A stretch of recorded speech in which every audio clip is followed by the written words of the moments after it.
ሰላም ጤና ይስጥልኝ። እንደምን አላችሁ? እንኳን ለዓመታዊው የቅዱስ ገብርኤል በዓል በሰላምና በጤና አደረሳችሁ።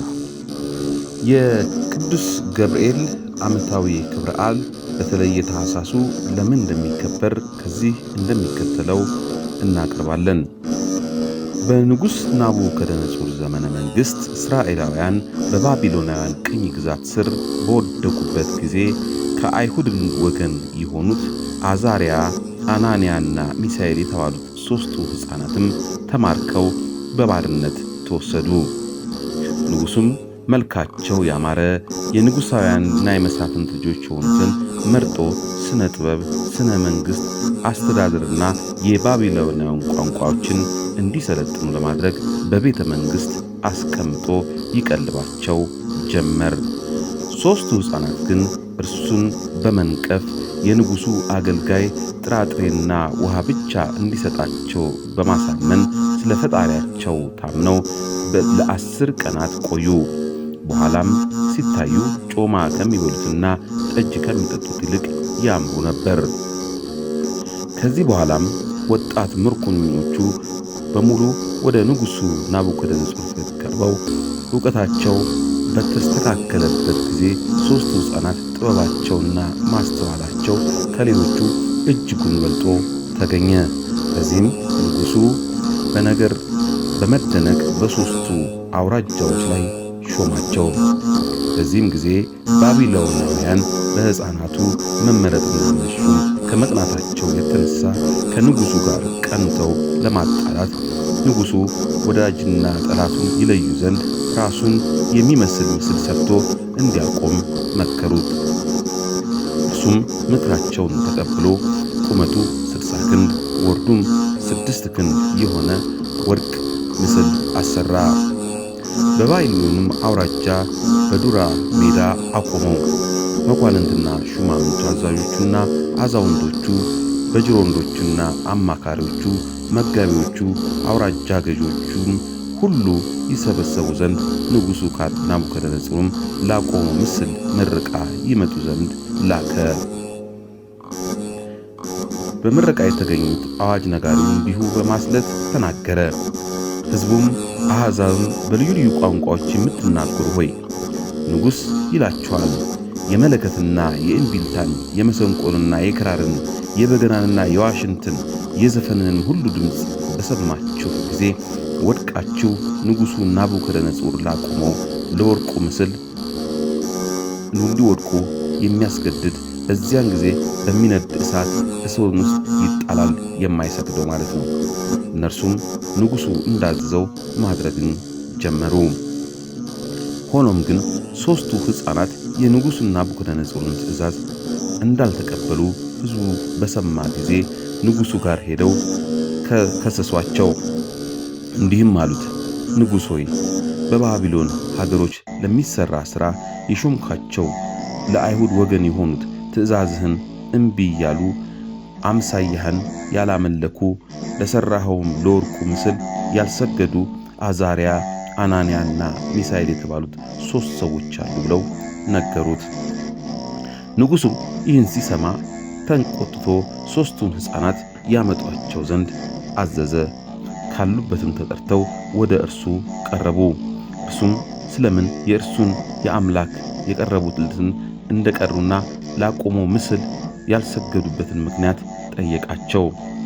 የመለከቱንና የእንቢልታውን የመሰንቆንና የክራሩን የበገናውንና የዋሽንቱን የዘፈኑን ሁሉ ድምፅ በሰሙ ጊዜ ወድቀው ላሰራው ምስል ቢሰግዱ መልካም እንደሆነ፣ ባይሰግዱ ግን በዚያን ጊዜ በሚነድ እሳት እቶን ውስጥ እንደሚጣሉ ነገራቸው። እነርሱም እንዲህ ሲሉ መለሱለት፣ ናቡከደነፆር ሆይ በዚህ ሀገር እንመልስልህ ዘንድ አንፈልግም። ንጉሥ ሆይ እኛ የምናመልከው አምላክ በሰማይ አለ፣ ከሚነደው እሳት እቶን ያድነን ዘንድ ይችላል፣ ከእጅህም ያድነናል። ንጉሥ ሆይ ይህም ባይሆን አማልክትህን እንዳናመልክ ላቆምከውም ለወርቁ ምስል እንዳንሰግድለት እወቅ አሉት። ንጉሥ ናቡከደነፆርም እጅጉን ተቆጣ። የእቶኑን እሳት ይነድ ከነበረው 7 እጥፍ የሚያቃጥል እንዲሆን ካደረገ በኋላ 3ቱ ሕፃናት በዚያ የእሳት ነበልባል ውስጥ አምላካቸው እግዚአብሔር ከእሳቱ ያወጣቸው ዘንድ ጸለዩ። ወዲያውንም የእግዚአብሔር መልአክ ቅዱስ ገብርኤል እሳቱ ወደሚነድበት ምድጃ ወርዶ እሳቱን በበትር መስቀል መታው። ነበልባሉንም እንደ ቀዝቃዛ ነፋስ አደረገው።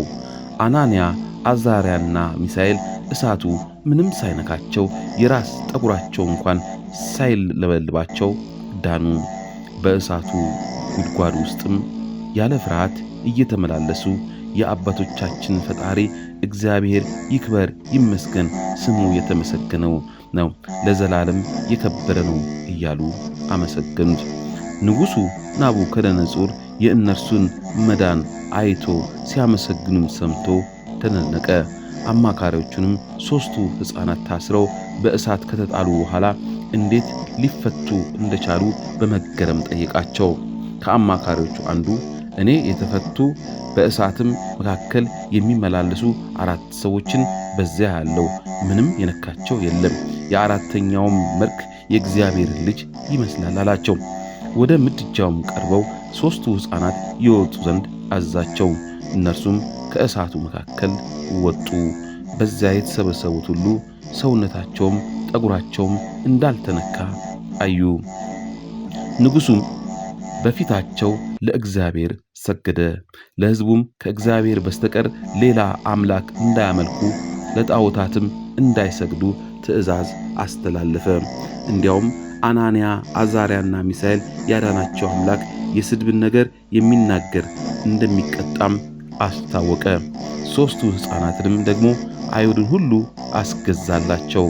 ይህ ድንቅ ተአምር ያደረገው የእግዚአብሔር መልአክ ቅዱስ ገብርኤል በዕለቱ ታኅሳስ 19 ዓመታዊ በዓሉ በመላው የኢትዮጵያ ኦርቶዶክስ ተዋሕዶ ሃይማኖት ይከበራል። አናንያ፣ አዛርያ፣ ሚካኤልንም ከእሳት ያወጣቸው አምላክ አሁን ካለንበት ችግር መከራና ስቃይ ያወጣን እንዲሁም ከዘላለማዊ እሳት ይታደገን ዘንድ እኛም አማላጅነቱን ተራዳይነቱን ያስፈልገንና እንማጸነው። በእርሱ ስም እንመጹት፣ በጎ ምግባርንም አብስተን እንፈጽም። ከሃይማኖት ርቀን የምንገኝ በባዕድ አምልኮ የምንፈጽም ሰዎች ደግሞ ለግጹ አገር መገዛት አቁመን ወደ እውነተኛው አምላክ ወደ እግዚአብሔር በንስሐ እንመለስ። ቸርነቱ ምሕረቱ እንዲያበዛልን ለእርሱም ተገዝተን እንድንኖር ያበቃን ዘንድ የእርሱ ፈቃድ ይሁንልን። እንማጸነው። አሜን።